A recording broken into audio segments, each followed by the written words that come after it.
नमस्कार, मैं उदय शंकर। बड़ी खबर आ रही है कि पूर्व मुख्यमंत्री हेमंत सोरेन की याचिका पर झारखंड हाईकोर्ट में सुनवाई हुई है और देश के दिग्गज वकील कपिल सिब्बल ने पूर्व मुख्यमंत्री की तरफ से पक्ष रखा उनका, और ईडी की तरफ से जानबूझकर पीड़क कार्रवाई करने का आरोप लगाया है, जिस पर हाईकोर्ट ने सुनवाई करते हुए 27 फरवरी को ईडी को एकमुश्त जवाब दाखिल करने को कहा है। और तमाम चीजें किस तरह से रखी गई और पूर्व मुख्यमंत्री की तरफ से अधिवक्ताओं की तरफ से क्या कुछ कहा गया है, ये जानने के लिए सुनाते हैं हम आपको क्या कुछ कहा गया अधिवक्ता की तरफ से। हम लोग की तरफ से जो अमेंडमेंट एप्लीकेशन फाइल हुआ था पिटिशनर की तरफ से, जो सब्सिक्वेंट इवेंट्स थे, जो इलीगल अरेस्ट हमने कहा था और डिटेंशन और उसके बाद का जो कार्रवाई था, उसको हम लोगों ने चैलेंज किया था। तो उस अमेंडमेंट एप्लीकेशन को कोर्ट ने आज अलाउ कर दिया है और सारा कंसोलिडेट एक रिप्लाई देने के लिए ईडी को डायरेक्शन दिया गया है कि जो मेन रिट हम लोग का जो कंथन था उसका प्रेयर और प्लस अमेंडमेंट का जो ग्राउंड्स और जो सब्सिक्वेंट एवरमेंट्स हैं, सारे का एक कंसोलिडेटेड रिप्लाई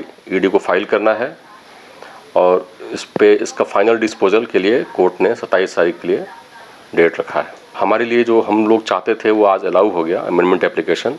अब पूरी चीज़ पे, पूरे घटनाक्रम पे सुनवाई होगा और ये हमारे लिए एक अच्छा संकेत है कि हम अपनी सब बात अपनी कोर्ट को सामने रख सकेंगे, समक्ष रख सकेंगे। ये जो प्रोसीडिंग चल रहा है उस हिसाब से रिमांड पे हैं, फिर फर्दर कोर्ट का जो डायरेक्शन होगा उसको उसके हिसाब से आगे की कार्रवाई की जाएगी। अमेंडमेंट प्रेयर जो हमने किया था कि सारी प्रक्रिया जो है वो बिल्कुल दुर्भावना से प्रेरित है, कोई भी प्रोसीड्स ऑफ क्राइम है नहीं इसमें, फिर भी कार्रवाई चल रही है और एक रोविंग एंड फिशिंग इंक्वायरी चल रहा है एक सिटिंग चीफ मिनिस्टर के खिलाफ। और इसमें जो पावर है ईडी का, उन्होंने अपना पावर से ज़्यादा उसके इधर जा कर के अपना काम किया है। इस पर्टिकुलर पूरे प्रोसीडिंग्स को हम लोगों ने चैलेंज किया है। तो ज्यादा जानकारी के लिए इस वक्त हमारे साथ हमारे संवाददाता नीरज है। नीरज, क्या कुछ हुआ अदालत में? देखिए, आज सुनवाई हुई है झारखंड हाई कोर्ट में पूर्व मुख्यमंत्री हेमंत सोरेन की याचिका पर। हेमंत सोरेन की ओर से 31 तारीख को क्रिमिनल रिट पिटीशन दाखिल की गई थी और उसमें समन को चैलेंज किया गया था।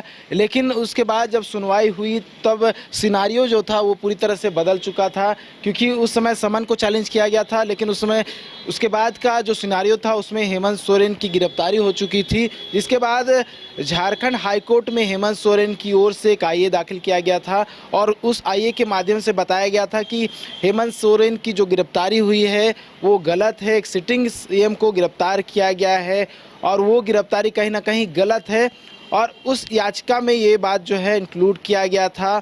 आईए को लेकर जो है सुनवाई हुई और आज सुनवाई हुई है, उसमें जो आईए उनकी ओर से दाखिल किया गया था उस आईए को झारखंड हाई कोर्ट ने एक्सेप्ट कर लिया है। अब जो सुनवाई होगी उसमें पूरी तरह से जो सिनारियो बदला हुआ है उसमें सुनवाई होगी कि क्या कुछ जो है स्थिति हुई और किस तरह से जो घटनाक्रम हुआ और जिस तरह से हेमंत सोरेन की ओर से ईडी की कार्रवाई पर सवाल खड़ा किया गया है उसको लेकर सुनवाई होगी।